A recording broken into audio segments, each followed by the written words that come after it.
کائنات کی جان نبی کریم رؤوف الرحیم صلی اللہ علیہ وسلم ہے۔ زمین و زمان، مکین و مکان، چنین و چنا،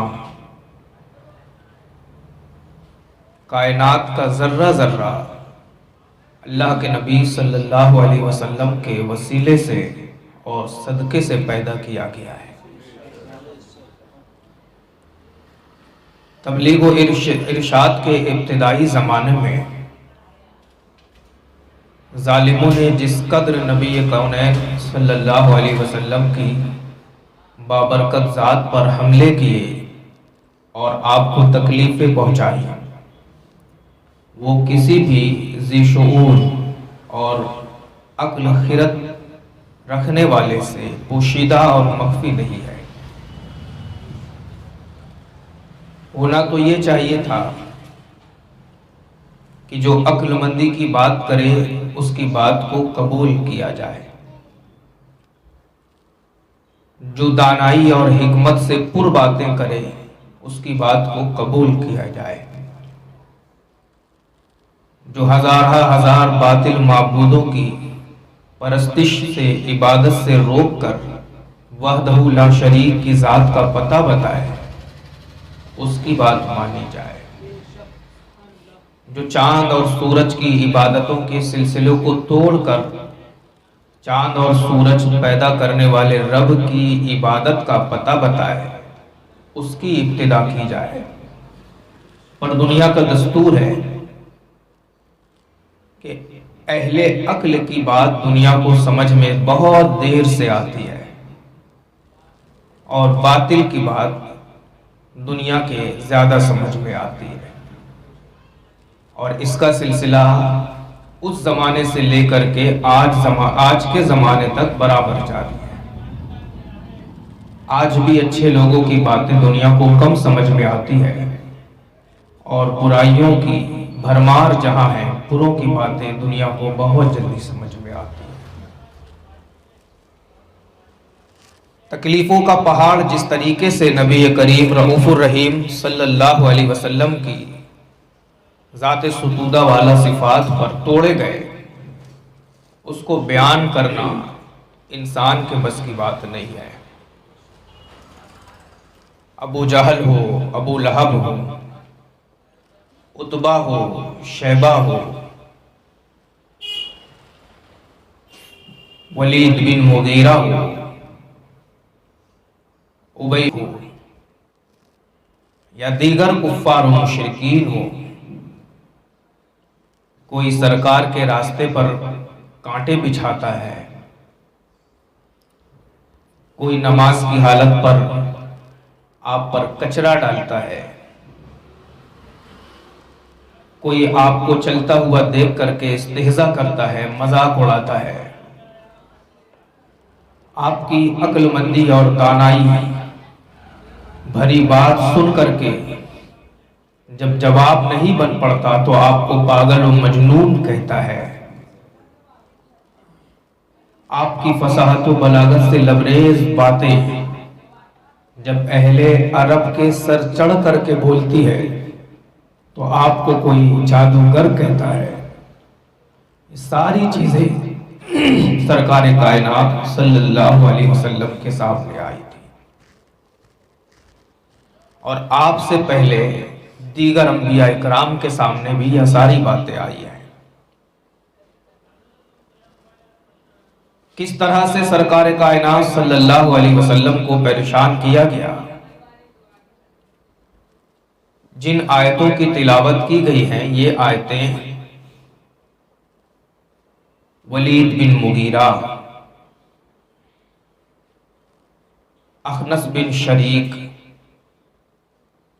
اور دیگر کفار و مشرکین کے تعلق سے نازل ہوئی ہے۔ ولید بن مغیرہ یہ وہ شخص تھا جو سرکار کائنات صلی اللہ علیہ وسلم کی زبان بافیضان سے کلام الہی سن کر کے بڑا متاثر ہوا تھا۔ ان باتوں کو حق جاننے لگا تھا،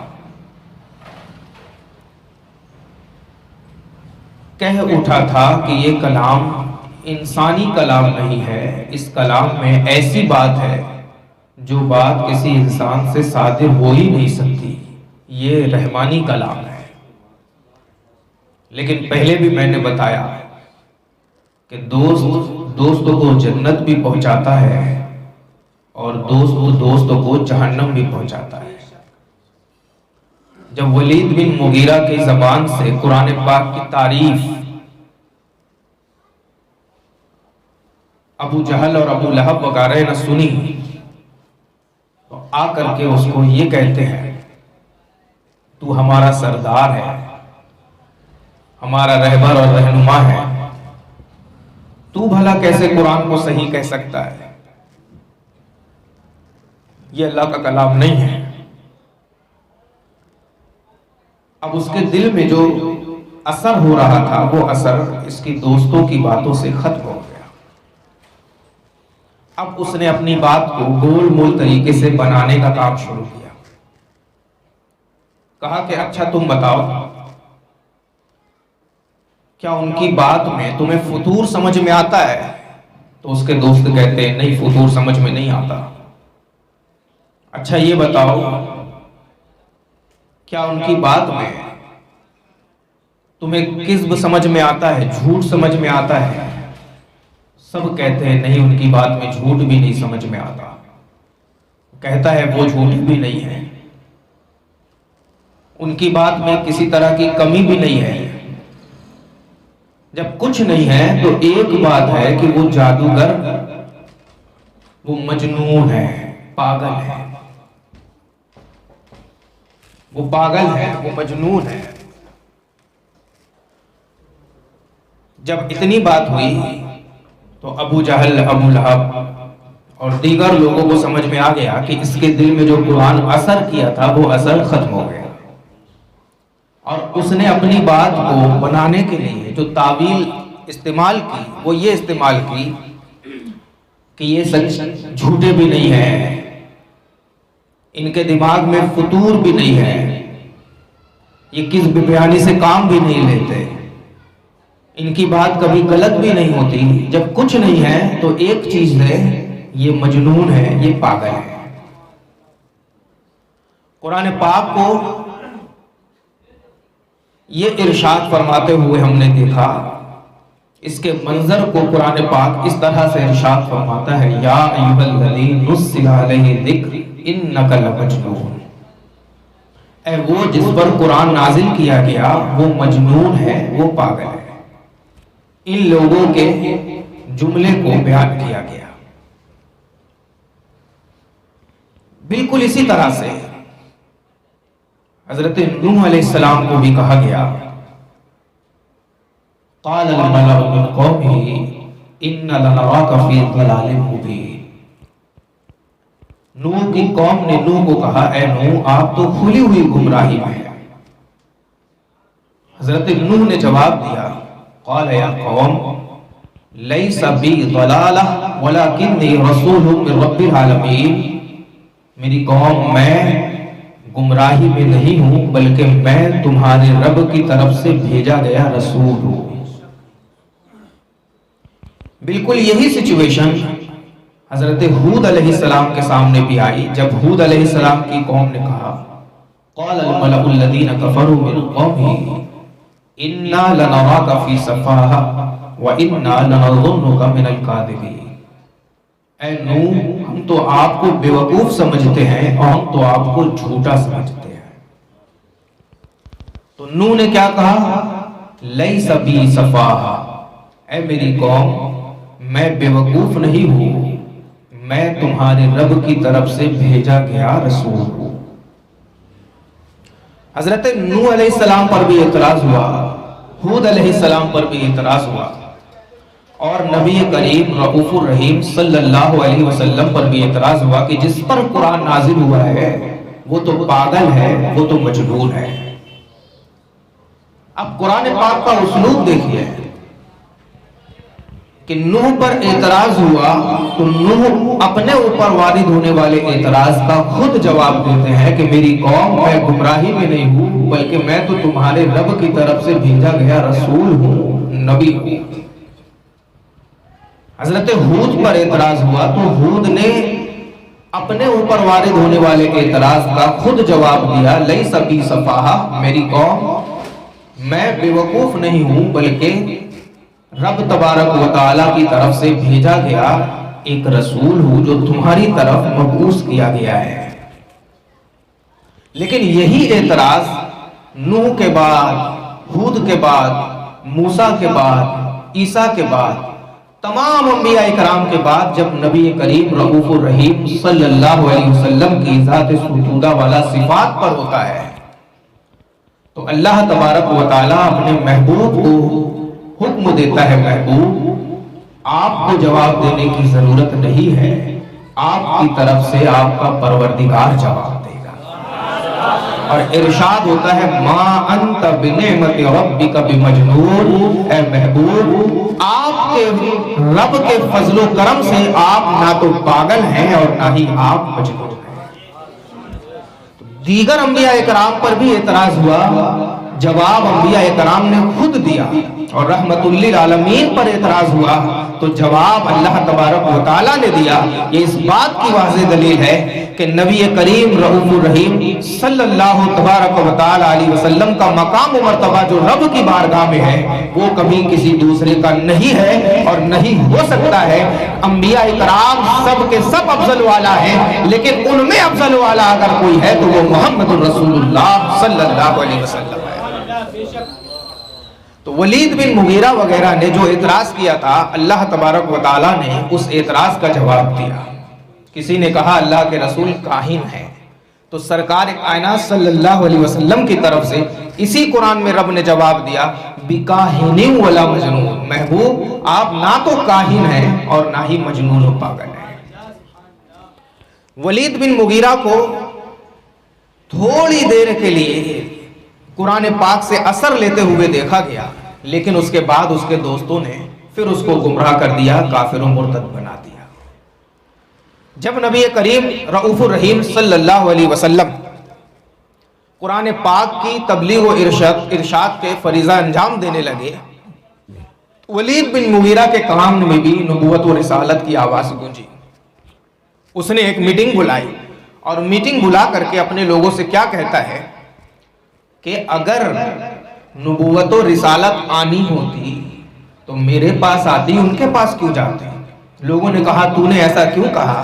تو اس نے کہا کہ میں عمر میں محمد بن عبداللہ سے بڑا ہوں، میں مال و دولت میں بھی ان سے بڑا ہوں، مجھے لوگ سردار سمجھتے ہیں، جب عمر میں ان سے بڑا ہوں، مال و دولت میں ان سے بڑا ہوں، تو نبوت و رسالت میرے پاس آنی تھی نہ کہ محمد ابن عبداللہ کے پاس جانی تھی۔ تو اللہ تبارک و تعالیٰ نے ارشاد فرمایا اللہ اعلم حیث یجعل رسالتہ، اللہ خوب جانتا ہے کہ وہ کسے رسالت عطا کرتا ہے، کسے نبوت عطا کرتا ہے۔ نبوت و رسالت یہ کسی کے چاہنے سے حاصل نہیں ہوتی، یہ من جانب اللہ، اللہ جسے چاہے نبی بناتا ہے اور جسے چاہے رسول بناتا ہے۔ یہی نبی کریم رؤوف الرحیم صلی اللہ علیہ وسلم ہے کہ جب آپ پہاڑ پر چڑھے اور لوگوں کو اکٹھا کیا، جمع کیا، تو سارے لوگ اکٹھا ہوئے۔ آپ کا چچا ابو لہب بھی آیا، قریش کا سردار آیا، ابو جہل آیا، عتبہ آیا، دیگر تمام لوگ حاضر ہوئے۔ اللہ کے نبی نے آواز لگا کر کے ایک ایک بات کا اعتراف کروایا، میری حیثیت تمہارے درمیان کیا ہے؟ سب نے کہا آپ امین ہیں، آپ سچے ہیں، آپ کبھی جھوٹ نہیں بولتے، آپ نے کبھی خیانت نہیں کی، آپ نے کبھی کسی کا حق نہیں مارا، آپ نے کبھی کسی کو پریشان نہیں کیا۔ سرکار کائنات صلی اللہ علیہ وسلم سننے کے بعد ارشاد فرماتے ہیں اگر میں کہوں کہ اس پہاڑ کے پیچھے سے دشمن آ کر تم پر حملہ کرنے والے ہیں تو تم مان لو گے؟ ایک زبان ہو کر کے سب کہتے ہیں ہاں ہم مان لیں گے، کیونکہ آپ کبھی جھوٹ نہیں بولتے۔ آپ ارشاد فرماتے ہیں جب میں کبھی جھوٹ نہیں بولتا تم اعتراف کرتے ہو، تصدیق کرتے ہو، تو میں کہتا ہوں لا الہ الا اللہ محمد رسول اللہ کا ترانہ پڑھ لو اور مسلمان ہو جاؤ۔ تو وہی لوگ جو کہتے تھے آپ جھوٹ نہیں بولتے، آپ کو جھوٹا بولنا شروع کر دیے۔ جو کہتے تھے آپ کے ذرا عقل مند کوئی نہیں ہے، وہی لوگ آپ کو پاگل و مجنون کہنے لگے۔ جو کہتے تھے آپ امین ہیں، آپ صادق ہیں، آپ مصدوق ہیں، اب وہی لوگ آپ کی امانت داری میں شک کرنے لگے، وہی لوگ آپ کو برا کہنے لگے۔ جب تک اللہ کے نبی صلی اللہ علیہ وسلم نے اللہ تبارک و تعالیٰ کی طرف دعوت دینا شروع نہیں کیا، اس وقت تک یہ لوگ آپ کی تعریف و توصیف بیان کرتے تھے، اور جیسے ہی اللہ کی طرف دعوت دینا شروع کیا، اب یہی لوگ آپ کی جان کے دشمن ہو گئے اور ندوہ میں بیٹھ کر کے آپ کی جان ہلاک کرنے کی طرح طرح سے میٹنگ کرنے لگے۔ یہی ولید بن مغیرہ ہے۔ ابو جہل، ابو لہب اور دیگر لوگوں کو لے کر کے پہنچتا ہے اور کہتا ہے کہ تمہارے بھتیجے نے بڑا ناک میں دم کر دیا ہے۔ کیا ہو گیا؟ وہ ہم لوگوں کے معبودوں کو برا بولتا ہے، اس کو بلا کر کے کہا جائے کہ نہ وہ ہمارے معبودوں کو برا بولے اور نہ ہم اس کے معبود کو برا بولیں گے۔ ابو طالب نے آپ کو بلایا اور کہا کہ یہ قریش کے ذمہ دار لوگ آئے ہیں اور آپ سے صلح کرنا چاہتے ہیں، آپ ان سے صلح کر لیں۔ اللہ کے رسول صلی اللہ علیہ وسلم نے ان تمام لوگوں کی باتیں سنی اور اس کے بعد ارشاد فرماتے ہیں کہ تم میری ایک بات مان لو، اس کے بعد میں تم لوگوں کی باتیں غور کروں گا، ماننے کے لائق ہے یا ماننے کے لائق نہیں ہے۔ ان لوگوں نے کہا، خاص طور سے ابو جہل ہے، کہ ایک بات کیا، اگر آپ ہماری بات ماننے کے در پہ ہیں تو ہم آپ کی 10 باتیں مان لیں گے، ایک بات نہیں۔ سرکار کائنات نے ارشاد فرمایا، لا الہ الا اللہ، اس بات کو تسلیم کر لو، اس کے بعد تم جیسا کہو گے میں تمہاری بات پہ غور کروں گا۔ تمام یہ بڑے بڑے لوگ اٹھ کر کے چلے گئے اور کہے کہ یہ تو پاگل ہے اور یہ تو مجنون ہے۔ ان تمام لوگوں کے رد میں اللہ تبارک و تعالیٰ نے یہ آیت نازل فرمائی ہے۔ جنہوں نے سرکار کو مجنون کہا، پاگل کہا، اللہ نے ارشاد فرمایا، ما انت بنعمت ربک بمجنون، محبوب اپنے رب کے فضل و کرم سے آپ نہ تو پاگل ہیں اور نہ ہی مجنون ہیں۔ یہاں سے ہمیں بہت ساری باتوں کا آج خلاصہ سمجھ میں آتا ہے۔ اللہ کے نبی صلی اللہ علیہ وسلم کی شان میں گستاخی یہ اس زمانے میں بھی ہوئی تھی اور آج کے زمانے میں بھی ہو رہی ہے۔ سرکار کائنات صلی اللہ علیہ وسلم کی ذات اقدس پر حرف لگانا اس زمانے میں بھی کوشش کی گئی، آج کے زمانے میں بھی کوشش کی گئی، لیکن خدا نے ارشاد فرمایا، وَإِنَّكَ لَعَلَىٰ خُلُقٍ عَظِيمٍ، محبوب تم تو اخلاق کی اس بلند منزل پر فائز کیے گئے ہو کہ جس کے آس پاس بھی کسی انسان کا مرتبہ نہیں ہے۔ تمہارے اخلاق کو میں نے اتنا بلند کر دیا، تمہارے کردار کو میں نے اتنا بلند کر دیا، تمہاری عقل کو میں نے اتنا بلند کر دیا، تمہارے رتبے کو میں نے اتنا بلند کر دیا، تمہارے وقار کو میں نے اتنا بلند کر دیا، تمہارے ذکر کو میں نے اتنا بلند کر دیا کہ جہاں خدا کا ذکر ہوگا وہاں مصطفیٰ کا ذکر ہوگا۔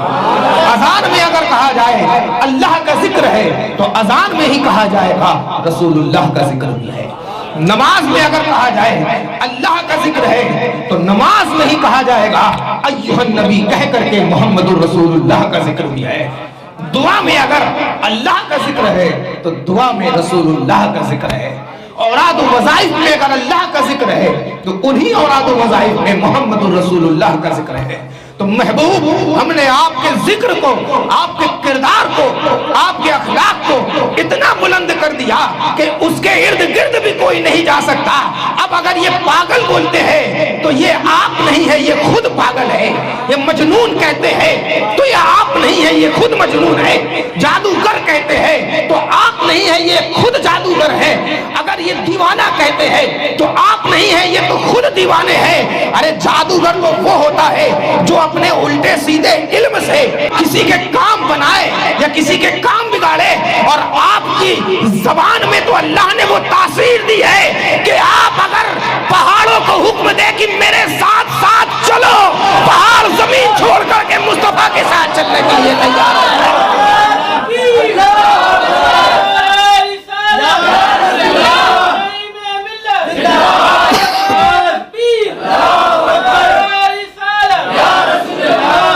یہ جتنے لوگ ہیں ہونا کیسا چاہیے تھا؟ نبی کریم صلی اللہ علیہ وسلم کے ساتھ کس طرح کا سلوک ہونا چاہیے تھا؟ سرکار کائنات صلی اللہ علیہ وسلم اپنے چند ساتھیوں کو لے کر کے عمرہ کے ارادے سے مدینہ سے مکہ کی طرف تشریف لے جا رہے ہیں۔ مکے والوں کو خبر لگی کہ نبی آ رہے ہیں۔ مکے کے لوگوں نے اللہ کے رسول کو عمرہ کرنے سے روک دیا۔ کردار کیسا ہونا چاہیے تھا؟ اللہ کے رسول صلی اللہ علیہ وسلم کے ساتھ مکے والوں نے جب روکا تو حضرت فاروق اعظم آگے آ کر کے سرکار سے عرض کرتے ہیں، یا رسول اللہ، کب تک ہم ڈرتے رہیں گے؟ ہمیں آ کر کے ان کا مقابلہ کرنا چاہیے۔ میرا رسول ارشاد فرماتا ہے، عمر، ہم یہاں عمرہ کرنے کے لیے آئے ہیں، جنگ کرنے کے لیے نہیں آئے ہیں۔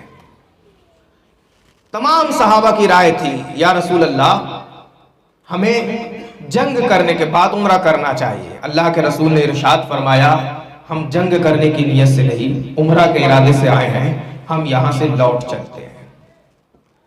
مدینے کی طرف سرکار کائنات صلی اللہ علیہ وسلم اپنے صحابہ کو لے کر کے واپس آ گئے۔ اب مکے کے لوگوں میں خوف پیدا ہوا کہ ہم نے ان لوگوں کو عمرہ کرنے سے روکا ہے، یہ جنگ کی تیاری کریں گے اور ہم لوگوں پر حملہ کر کے نیست و نابود کر دیں گے۔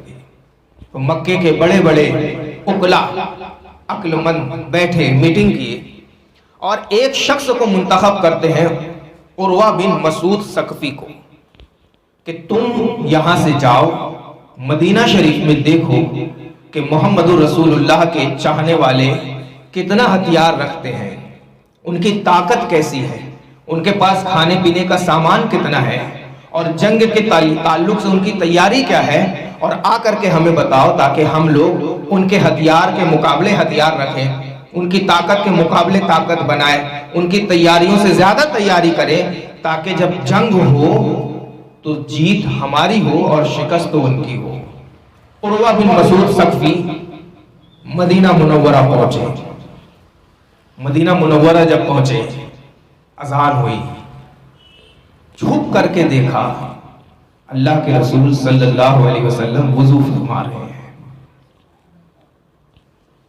دیکھ کر کے دنگ رہ گئے، عقل نے اپنی جگہ چھوڑ دی، دماغ نے جواب دے دیا، اور عروہ بن مسعود ثقفی نے وہ منظر دیکھا کہ تاریخ اس منظر کی شاہد نہیں ہے۔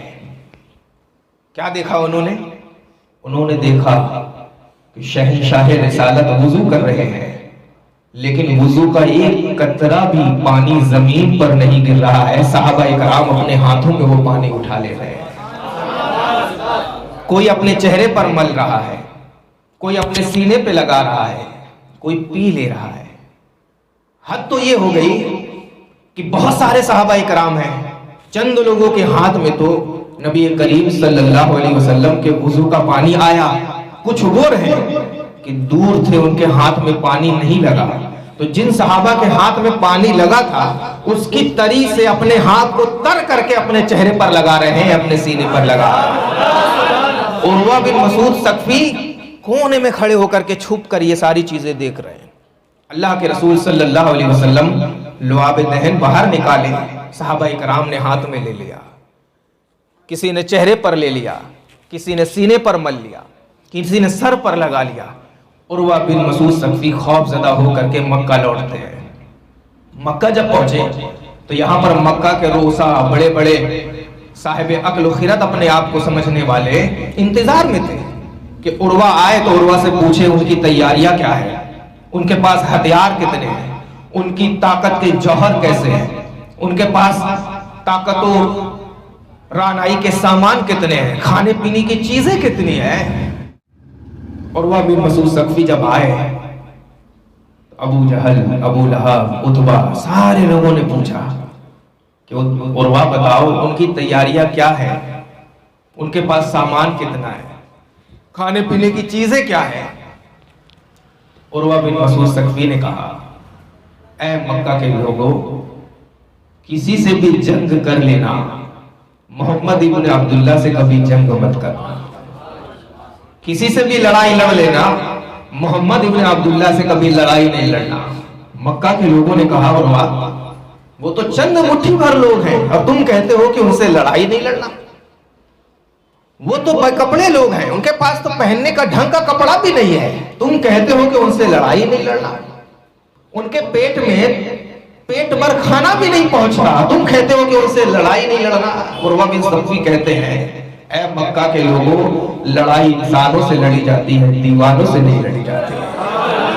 لڑائی انسانوں سے لڑی جاتی ہے, دیوانوں سے نہیں لڑی جاتی ہے. میں کیسر کے پاس بھی گیا, میں کسرا کے پاس بھی گیا, بڑے بڑے بادشاہوں کے جاہو جلال میں نے دیکھے, لیکن کسی کا جاہو جلال یہ نہیں دیکھا کہ جب بادشاہ بولے تو رعایا اس طرح سے خاموش بیٹھ کر کے سنے گویا کہ سر پر پرندے بیٹھے ہیں اور سر ہلائیں گے تو پرندے اڑ جائیں گے. میں نے دیکھا کہ محمد رسول اللہ جب بولتے تھے تو صحابہ ایسے خاموش بیٹھتے تھے کہ مانو ان کے سر پر پرندہ بیٹھا ہو, اور وہ جنبش بھی کریں گے تو پرندہ اٹھ جائے گا.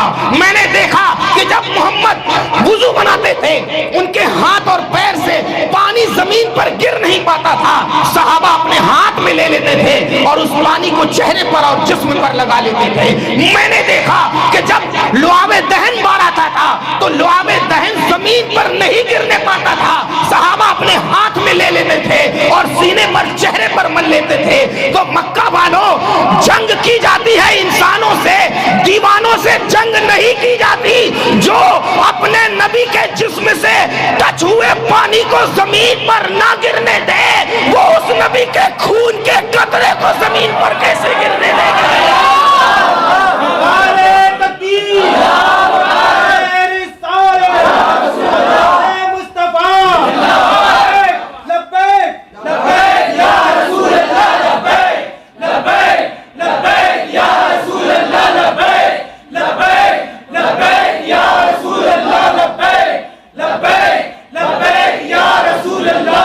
ہونا تو یہ چاہیے تھا کہ جب تاجدار انبیاء نے نبوت اور رسالت کا اعلان فرمایا تو اس طرح کا صحابہ اکرام کی طرح سلوک ان لوگوں کو بھی کرنا تھا.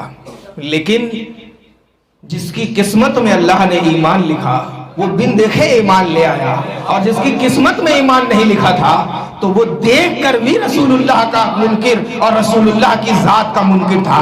یہی تو ہم سبھی کے لیے کمال ہے کہ ہم اتنے عرصے کے بعد بھی پیدا ہوئے, لیکن بزرگان دین نے ہمارے سینے میں ایسی محمد الرسول اللہ کے عشق کی لو جلا دی ہے کہ دنیا ادھر سے ادھر تو ہو سکتی ہے, لیکن مصطفیٰ کے عشق میں زندگی گزارنے والا ایک مسلمان کبھی بھی ادھر سے ادھر نہیں ہو سکتا, اور شان رسالت پر کوئی بھی حرف برداشت نہیں کر سکتا.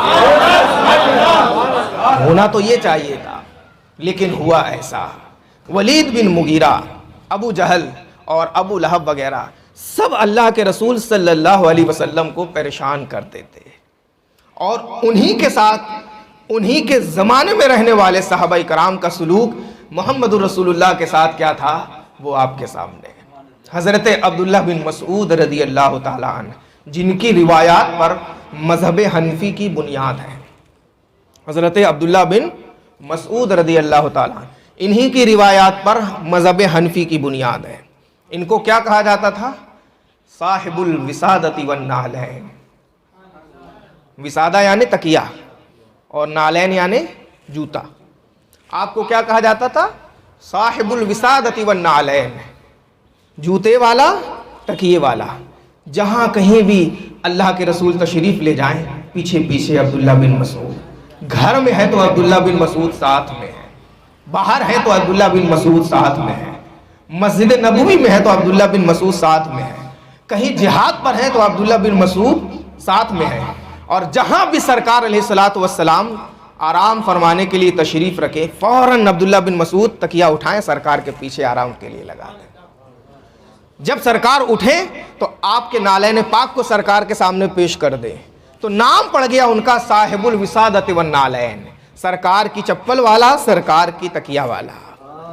یہ کون ہے؟ حضرت عبداللہ بن مسعود رضی اللہ تبارک و تعالیٰ عنہ. سلوک تو ایسا ہونا چاہیے تھا. ارے سلوک ویسا ہونا چاہیے تھا. عبداللہ بن عمر رضی اللہ تعالیٰ عنہ ایک جگہ سے گزر رہے ہیں اپنے چند ساتھیوں کے ساتھ, شاگردوں کے ساتھ, پیڑ کے نیچے سے گزر رہے ہیں. اچانک آپ کے شاگردوں نے دیکھا کہ پیڑ کراس کر کے آپ آگے گئے 3-4 قدم اور پھر پیچھے آتے ہیں، پیچھے آ کر کے اپنے امامے کو پیڑ کی ایک ٹہنی سے الجھا دیتے ہیں، پھر آگے بڑھتے ہیں، امامہ کھولتے ہیں اور سر پر باندھ کر کے آگے چل پڑتے ہیں۔ جو ساتھ کے شاگرد ہیں، ساتھی ہیں، ان کو بات سمجھ میں نہیں آتی کہ خود آگے بڑھ رہے ہیں پھر پیچھے آ رہے ہیں، امامہ اپنا پھنسا رہے ہیں، الجھا رہے ہیں اور کھولنے کے بعد پھر باندھ کر کے آگے بڑھ رہے ہیں۔ نہ چاہتے ہوئے بھی ایک شاگرد نے آپ کا پوچھ لیا کہ حضور یہ کیا ہے کہ آپ پیڑ کے نیچے سے گزرے، پھر 3-4 قدم پیچھے آئے، امامہ الجھائے اور اس کے بعد آپ نے امامہ باندھا اور آگے بڑھ گئے۔ ارشاد فرماتے ہیں ایک مرتبہ میں اللہ کے رسول کے ساتھ اس جگہ سے گزر رہا تھا، یہ وہی پیڑ ہے اور پیڑ کی وہی ٹہنی ہے جس میں سرکار کائنات صلی اللہ علیہ وسلم کا امامہ پاک الجھا تھا۔ تو اللہ کے نبی ایسے 3 قدم 4 قدم آگے گئے تھے، پھر پیچھے آئے تھے، امامہ کھولے تھے اور باندھ کر کے آپ آگے بڑھ گئے تھے۔ میں سرکار کا غلام ہوں اور اس سنت کو ترک نہیں کرنا چاہ رہا تھا، اس لیے میں پیچھے آیا، امامہ خود الجھایا اور کھول کر کے باندھ کر کے پھر آگے بڑھ گیا۔ ہونا تو یہ چاہیے تھا، ہونا تو یہ چاہیے تھا۔ ارے یہ تو انسان ہے، انسان۔ وہ جنگل کی بکری جو اپنے بچے کو دودھ پلانے کے لیے آئی، مالک کی ضمانت پر، اور مالک نے کس کی ضمانت لے لی؟ محمد رسول اللہ کی۔ بکری اس ضمانت پر لوٹ آئی کہ اللہ کے رسول ضمانت پہ ہے، بکری واپس چلے آئی۔ انسان تو انسان، جانور بھی محمد سے اس قدر پیار کرتے ہیں، انسان تو انسان، پیڑ اور پودے اس قدر پیار کرتے ہیں کہ اللہ کا رسول اشارہ فرمائے، پیڑ اپنی جگہ سے ہل کر ڈل کر زمین چیر کر کے محمد رسول اللہ کے قدم پاک پر حاضری دے دے۔ ارے یہ تو جاندار پیڑ ہے، چاند اٹھ جاتا زگر، انگلی اٹھاتے مہد میں، کیا ہی چلتا تھا اشارے پر کھلونا نور کا۔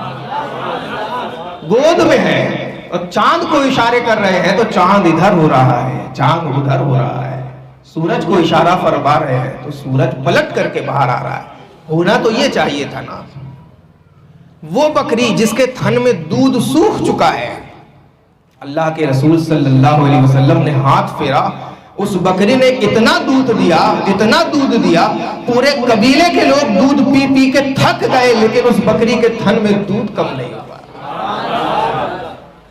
ایک تو یہ بھی کردار تھا نا، صحابہ کا تو جو تھا، یہ تو جانور تھے، ان جانوروں کا بھی اللہ کے رسول کے ساتھ کیسا رشتہ تھا اور کیا تعلق تھا۔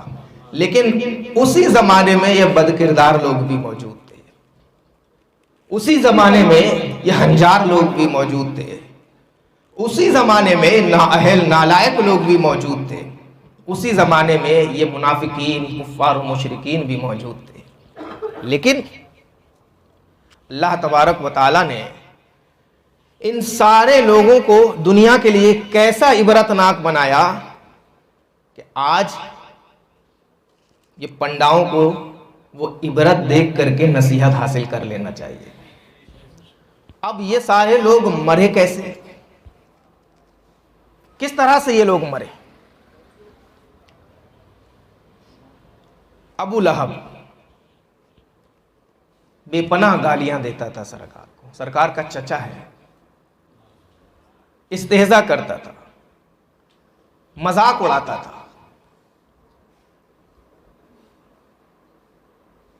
اللہ کے نبی صلی اللہ علیہ وسلم نے اس کے تعلق سے ارشاد فرمایا، اس کے جسم میں پھوڑا ہوتا ہے، اس قدر بدبو اور تعفن پیدا ہوتا ہے کہ اس کے بیٹے اس کو اپنے گھر سے باہر نکال دیتے ہیں۔ راستے پر گھومتا ہے، اس کو کوئی کھانا دینے والا نہیں، جس راہ سے گزر جاتا ہے وہ پورے کی پوری راہ بدبودار ہو جاتی ہے، تعفن زدہ ہو جاتی ہے۔ ایسے گھومتے پھرتے مر جاتا ہے، مرنے کے کئی دنوں بعد تک اس کی لاش کو کوئی ہاتھ نہیں لگاتا، اس قدر بدبو ہوتی ہے۔ پھر لوگوں نے اس کے بیٹوں کو تانا دینا شروع کیا، کیسے بیٹے ہیں اپنے باپ کی لاش تک نہیں اٹھا سکتے. تو پھر ان بیٹوں نے جو غلام قسم کے لوگ ہوتے ہیں ان کو اجارے پر لے کر کے دور ایک گڈھا کھدوایا اور لکڑی سے کھسکوا کر کے اس گڈھے میں اپنے باپ ابو لہب کو گروا دیا. یہ عبرت ناک انجام ہے. ابو لہب کا بیٹا ہے عتبہ، یہ سرکار کائنات صلی اللہ علیہ وسلم کو بہت گالیاں دیتا تھا. ایک مرتبہ شام کے سفر میں باپ بیٹے جو جا رہے تھے، ابو لہب اور اس کا بیٹا عتبہ شام کے سفر میں جا رہے تھے. تو عتبہ نے اپنے باپ سے کہا کہ 2 منٹ ٹھہرو، میں پہلے محمد اور اس کے خدا کو گالی تو دے آؤں. ابو لہب سے اتنا کہہ کر کے وہ سرکار کائنات صلی اللہ علیہ وسلم کے پاس آیا اور اللہ تبارک و تعالیٰ کی شان میں اور رسالت مآب علیہ السلام کی شان میں گستاخیاں کرنے لگا. اللہ کے نبی صلی اللہ علیہ وسلم وہی کہتے ہیں جو وحی الہی ہوتی ہے، وہی کہتے ہیں جو رب کی مرضی ہوتی ہے، وہی کہتے ہیں جو ہونے والا ہوتا ہے، وہی کہتے ہیں جو مرضی مولا ہوتی ہے. جلال میں ارشاد فرماتے ہیں اللہم صلی علیہ قلبا من کلابک، اے اللہ اس شخص پر اپنے کتوں میں سے ایک کتا مقرر کر دے. یہ سن کر کے عتبہ اپنے باپ ابو لہب کے پاس آتا ہے، کہتا ہے ابا آج تو میں نے محمد کو بہت پریشان کیا. ابو لہب پوچھتا ہے انہوں نے کیا کہا؟ کہتا ہے کہ انہوں نے کہا ہے اللہم صلی علیہ قلبا من کلابک، اے اللہ اپنے کتوں میں سے ایک کتا اس پر مسلط کر دے. ابو لہب کہتا ہے مجھے تیری موت کا خوف ہونے لگا ہے. ابا آپ ایسی بات کر رہے ہیں؟ ہاں، کیونکہ وہ کبھی غلط کہتے ہی نہیں. کون کہہ رہا ہے؟ ابو لہب کہہ رہا ہے. اب شام کے سفر میں یہ سب کے سب گئے. وہاں پر ایک راہب کی عبادت گاہ کے پاس یہ سارے لوگ ٹھہرے رات میں. ابو لہب کے دماغ میں ذہن میں یہی بات گھوم رہی تھی کہ میرے بیٹے کو محمد عربی نے اس طرح کی بات کہی ہے کہ اس پر خدا کے کتوں میں سے ایک کتا مسلط کر دیا جائے. اپنے تمام لوگوں کو بلا کر کے کہتا ہے کہ میں تم لوگوں سے اپنے بیٹے کی موت کا خوف بیان کرتا ہوں. جب میرے بیٹے نے محمد عربی کی شان میں گستاخی کی ہے تو انہوں نے کہا ہے کہ اس پر اللہ کی طرف سے پیدا کیے گئے کتوں میں سے ایک کتا مسلط ہو جائے گا اور وہ کبھی غلط نہیں کہتے، لہٰذا رات بھر تم لوگ میرے بیٹے کی حفاظت کے لیے ارد گرد گھومتے رہو، میرا بیٹا سوئے گا باقی کوئی سوئے گا نہیں. طے ہو جاتا ہے. بڑے لوگ تھے، سردار تھے، سارے لوگ مان لیے. اس کے بعد مچان ایک بنائی گئی، مچان پر عتبہ کو سلا دیا گیا اور سارے کے سارے لوگ نیچے بیٹھ کر کے اس کی رکھوالی کر رہے ہیں. نیند لگی لوگوں کی. رات کی تاریکیوں میں ایک شیر آتا ہے، ایک ایک کر کے سارے لوگوں کا منہ اس شیر نے سونگھا.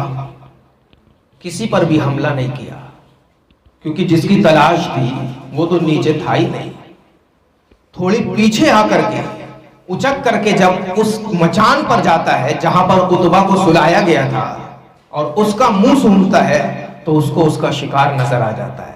عتبہ کو وہاں پر چیر ڈالتا ہے، پھاڑ ڈالتا ہے، مار ڈالتا ہے، کاٹ ڈالتا ہے. اور جب صبح ہوتی ہے اور لوگ حفاظت کے لیے جو مقرر ہوتے ہیں وہ آ کر کے دیکھتے ہیں تو کیا دیکھتے ہیں کہ یہ تو نیچے جیسے تھے ویسے ہی ہیں، لیکن مچان کے اوپر عتبہ مرا پڑا ہے، کٹا پڑا ہے.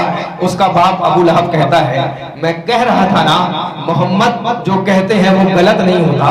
تعجب تو اسی بات پر ہے کہ زبان سے کہہ رہا ہے کہ محمد کا کہا غلط نہیں ہوتا، لیکن وہی محمد تو کہہ رہے ہیں اللہ ایک ہے، وہی محمد تو کہہ رہے ہیں میں محمد رسول اللہ ہوں، وہی محمد تو کہہ رہے ہیں ایمان لاؤ جنت میں جاؤ گے، وہی محمد تو کہہ رہے ہیں ایمان سے اگر ہٹو گے تو جہنم کی آگ تمہارا انتظار کر رہی ہے، وہی محمد تو کہہ رہے ہیں کہ قلب صادق رکھو، اللہ کے فرما بردار بنو، وہی وہی محمد تو کہہ رہے ہیں کہ اللہ کی فرما برداری اور اطاعت گزاری میں زندگی گزارو، وہی محمد تو کہہ رہے ہیں جہنم کا ایندھن مت بنو، وہی محمد تو کہہ رہے ہیں جنت کے باغ کے مسافر بنو، وہی محمد تو کہہ رہے ہیں قرآن کی حقانیت کو سمجھو، وہی محمد تو کہہ رہے ہیں آدم کی آدمیت کو سمجھو، وہی محمد تو کہہ رہے ہیں کعبہ کے بتوں کو نکال کر کے وحدہ اللہ شریک کی عبادت کرو، وہی محمد تو کہہ رہے ہیں مکے کی فضاؤں میں اب لات و عزا کی جیکاری نہیں ہوگی، اللہ رب العزت کی وحدانیت کا ڈنکا بجایا جائے گا،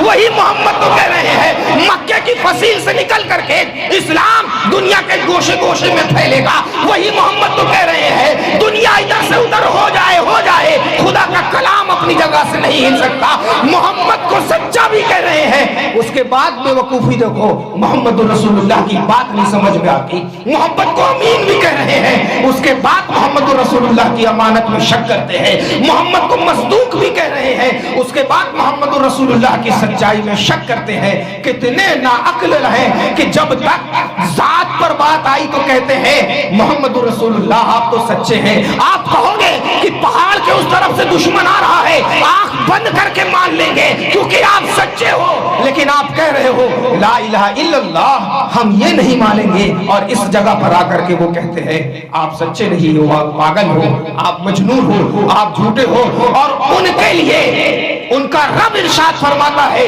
اے محبوب آپ کبیدہ خاطر نہ ہو، آپ کے رب کے فضل و کرم سے نہ ہی آپ جادوگر ہیں، نہ ہی آپ پاگل ہیں، اور نہ ہی آپ مجنون ہیں۔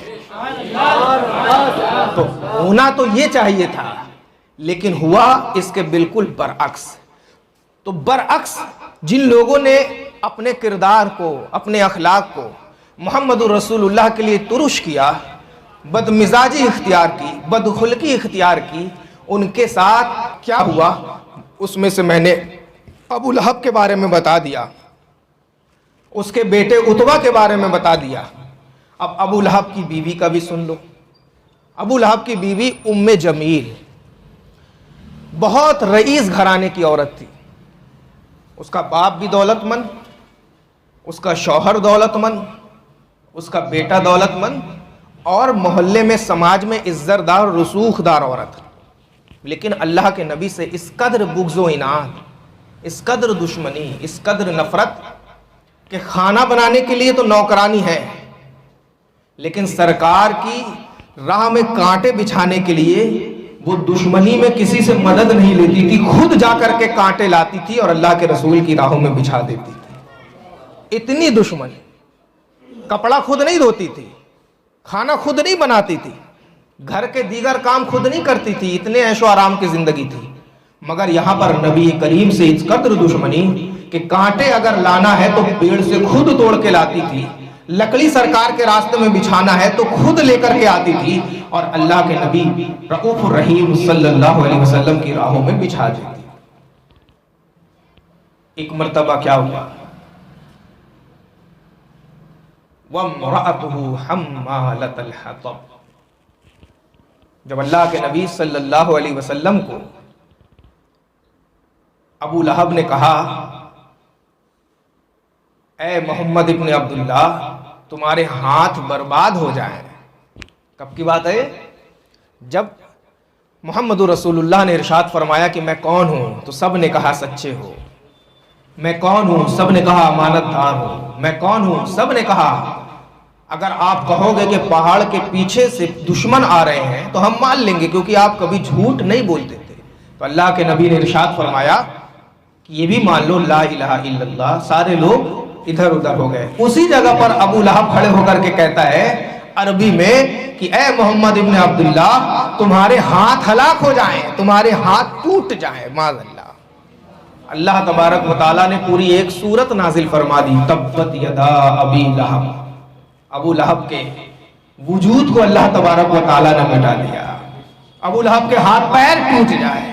ما اغنا عنہ مالہ وما کسب، ابو لہب کے پاس بیٹے ہیں، ما اغنا عنہ، لیکن بیٹوں نے ابو لہب کو فائدہ نہ پہنچایا۔ مالہ، اس کے پاس بے انتہا مال ہے، بے انتہا دولت ہے، لیکن اس کی دولت نے بھی اس کو فائدہ نہیں پہنچایا۔ سیصلی نارا ذات لہب، ان قریب ایسی آگ میں دھسے گا جو آگ شعلہ پر شعلہ بھڑکا رہی ہے، وہ تو دھسے گا۔ وَامْرَأَتُهُ حَمَّالَةَ الْحَطَبِ۔ تو دنیا میں ابو لہب مرا کیسے؟ ابھی میں نے بتایا اس کے جسم میں پھوڑا ہو گیا، بدبو اس قدر ہو گئی کہ کوئی ہاتھ لگانے والا نہیں، ایسے ہی گھٹ گھٹ کر کے مر گیا۔ اور سَيَصْلَىٰ نَارًا ذَاتَ لَهَبٍ، اور آخرت میں کیا ہوگا؟ ایسی آگ میں وہ دھسایا جائے گا، دھستا جائے گا، دھستا جائے گا، ذات لہب، جو بھڑکنے والی آگ ہوگی۔ ایک تو آگ نارمل ہوتی ہے اور ایک آگ ہوتی ہے بھڑکنے والی، جیسے اچانک آگ میں پیٹرول ڈال دو تو کیسے بھڑک اٹھتی ہے وہ۔ اللہ رب العزت ارشاد فرماتا ہے اس قدر بھیانک ابھار والی آگ ہوگی اور اس میں وہ دھستا جائے گا، دھستا جائے گا، دھستا جائے گا۔ اور اس کی بیوی جو میرے محبوب کی راہوں میں کانٹے بچھاتی تھی، وَامْرَأَتُهُ حَمَّالَةَ الْحَطَبِ فِي جِيدِهَا حَبْلٌ مِّن مَّسَدٍ، اس کی گردن میں کھجور کے چھالوں کی رسی۔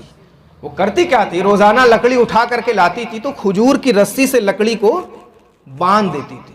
ایک مرتبہ وہ لکڑی اٹھا کر کے لا رہی تھی کھجور کی رسی سے باندھ کر کے اپنی پیٹھ پر، اور ایک پہاڑ کے ٹکڑے پر آرام کرنے کے لیے وہ بیٹھ گئی۔ اللہ تبارک و تعالیٰ کے حکم سے ایک فرشتہ آیا اور پیچھے سے اس کی لکڑی کو کھینچ لیا۔ جب وہ لکڑی نیچے گری تو رسی اس کی گردن میں بندھی اور اسی سے اس کو پھانسی لگ گئی اور وہیں پر وہ مر گئی، مٹی میں مل گئی۔ وَامْرَأَتُهُ حَمَّالَةَ الْحَطَبِ، ابو لہب کی جو بیوی لکڑیوں کو اٹھانے والی تھی، اللہ تبارک و تعالیٰ نے اس کی گردن میں ایسے کھجور کی چھال کے پھانسی کا پھندا لگا دیا کہ اب اس کی زندگی نہیں، موت میں تبدیل ہو گئی۔ تو یہ اللہ کے رسول صلی اللہ علیہ وسلم کو تکلیف دینے والے لوگوں کا انجام ہوا۔ ابو جہل کا کیا انجام ہوا؟ جنگ بدر میں عبد الرحمن بن عوف رضی اللہ تعالی عنہ بڑے مشہور صحابی ہیں، ان کے ارد گرد دو چھوٹے چھوٹے بچے، اور بدر کا میدان جنگ کا شعلہ بھڑکا ہوا ہے۔ عبد الرحمن بن عوف اپنے دل میں سوچتے ہیں کہ میں بڑے جنگجو صحابہ کے درمیان ہوتا، میں ان دونوں بچوں کے بیچ میں گھرا ہوا ہوں، ایسا سوچتے ہیں بچوں کو دیکھ کر کے۔ دونوں بچے ابو جہل کے بارے میں عبد الرحمن بن عوف سے پوچھتے ہیں کہ یہ ابو جہل کون ہے؟ عبد الرحمن بن عوف تھوڑا تعجب میں کہ ابو جہل کے بارے میں یہ چھوٹے چھوٹے بچے پوچھ رہے ہیں۔ کہتے ہیں تمہیں ابو جہل سے کیا مطلب ہے؟ کہتے ہیں آپ بتاؤ ابو جہل کون ہے؟ تھوڑی دیر کے بعد ابو جہل وہیں میدان سے گزرتا ہے۔ عبد الرحمن بن عوف کہتے ہیں کہ وہ دیکھو ابو جہل جا رہا ہے گھوڑے پر۔ دونوں بچے تلوار لے کر کے اٹھتے ہیں اور اس کی گردن کاٹ کر کے محمد رسول اللہ کے قدموں پر آ کر کے بڑے بڑے بہادر اور جنگجو تعجب میں پڑتے ہیں کہ اس قدر ہیبت ناک شخص کی گردن کو لے کر کے آنا اپنے آپ میں ایک کمال کی بات ہے۔ چھوٹے چھوٹے دو بچے اللہ کے رسول صلی اللہ علیہ وسلم کے قدم پاک پر ابو جہل کی گردن لا کر کے رکھ دیتے ہیں۔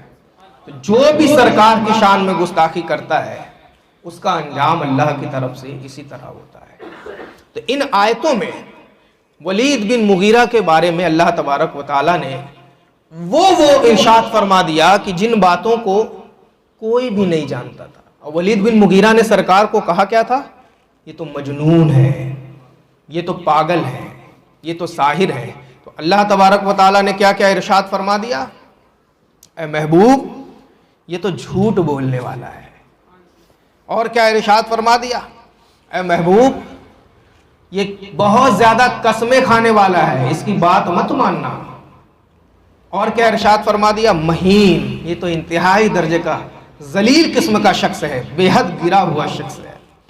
اور کیا ارشاد فرما دیا؟ حماز، یہ تو چغل خور ہے، ادھر کی بات ادھر کرتا ہے، ادھر کی بات ادھر کرتا ہے۔ اور کیا ارشاد فرمایا؟ مشاء بنمیم، یہ تو چغل خور ہے۔ حماز، یہ تو بہت زیادہ تانے مارنے والا ہے۔ مشاء بنمیم، یہ تو چغل خور ہے۔ مناع للخیر، یہ تو بھلائی سے بہت زیادہ روکنے والا ہے۔ معتدن، حد سے زیادہ بڑھنے والا ہے۔ اثیم، بے حد گنہگار ہے۔ اتل، بد مزاج، درست خو، ترش روح، بد خلق، بد کردار ہے۔ یہ 9 عیوب ہوئے۔ کتنے ہوئے؟ 9 عیوب۔ جب یہ آیت کریمہ نازل ہوئی اور اللہ کے رسول صلی اللہ علیہ وسلم نے جس مجلس میں ولید بن مغیرہ بھی تھا یہ سارے کے سارے عیوب بیان فرمائے کہ اے ولید تو تو یہ ہے، تو تو یہ ہے، تو تو یہ ہے، تو تو یہ ہے۔ ولید ہر بات کا اقرار کر رہا ہے، ہاں میں حلاف ہوں، میں مہین ہوں، میں حماز ہوں، مشائب بنمیم ہوں، مناع للخیر ہوں، معتد ہوں، اثیم ہوں، قتل ہوں۔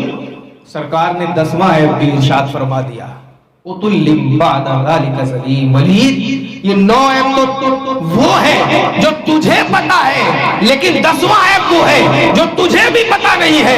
ان 9 عیب کے بعد اللہ کے رسول نے ارشاد فرمایا کہ تیری اصل میں خطا ہے، تو زنا کی اولاد ہے۔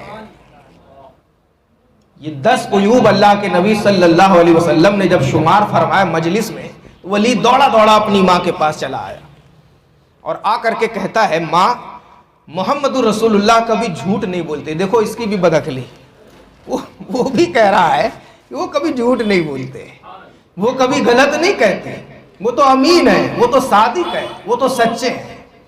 یہاں سے ہمیں بات روک کر کے ایک بات یہ سمجھانی ہے کہ کبھی بھی نفس پرستی کسی کے دل میں نہیں آنا چاہیے۔ بات سچ ہے تو ذات مت دیکھو، اس کی بات کو قبول کر لو، بیڑے کا جھگڑا ختم کر دو۔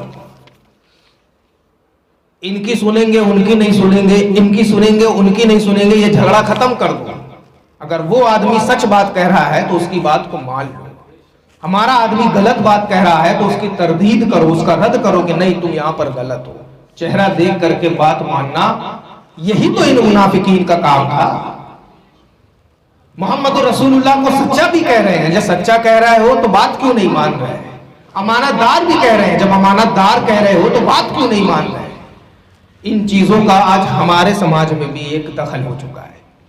ہم چہرہ دیکھ کر کے بات مانتے ہیں، یہ ہماری کاسٹ کا ہے، ہماری برادری کا ہے، ہمارے سماج کا ہے، ہمارے بیڑے کا ہے، ہمارا پیر بھائی ہے، اس کی بات ہم مان لی، گرچہ وہ بات غلط ہے، اور دوسرا سچ بول رہا ہے تو اس کی بات نہیں مانیں گے، وہ ہمارے بیڑے کا نہیں ہے، ہماری برادری کا نہیں ہے، ہمارے سماج کا نہیں ہے۔ ایسا نہیں، جو سچ ہے وہ سچ ہے، جو غلط ہے وہ غلط ہے۔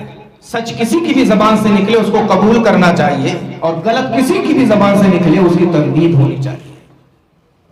ماں سے آ کر کے کہتا ہے کہ انہوں نے 10 عیب شمار فرمائے اور وہ کبھی جھوٹ نہیں کہتے، 9 تو میں جانتا ہوں، 10واں عیب جو انہوں نے کہا بتا کہ میں اولاد کس کی ہوں، انہوں نے کہا کہ تیری اصل میں خطا ہے، تو زنا کی اولاد ہے۔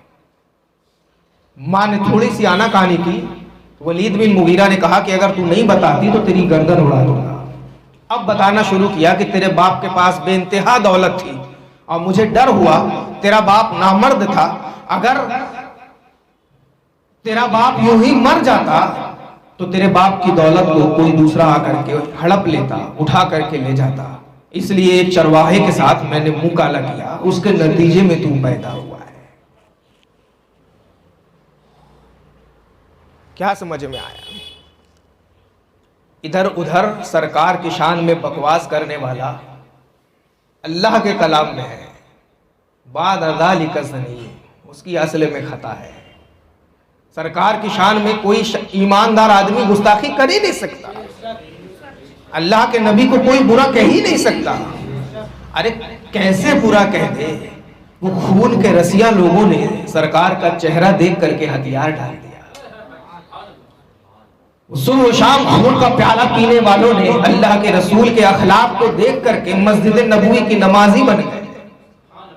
صبح و شام جو ایک دوسرے کی جان کے دشمن تھے، محمد رسول اللہ کی تبلیغ و ارشاد سے ایک دوسرے سے محبت کرنے لگے، جو ایک دوسرے کی گردن کاٹنے پر ہمہ وقت اتارو رہتے تھے، اللہ کے نبی نے ارشاد فرمایا تم اس کے بھائی ہو، تم اس کے بھائی ہو، اور وہ رشتہ ایسا قائم ہو گیا کہ حقیقی بھائی میں جتنی محبت نہیں ہوئی، اللہ کے نبی کے بنائے ہوئے رشتے میں اس سے زیادہ محبت۔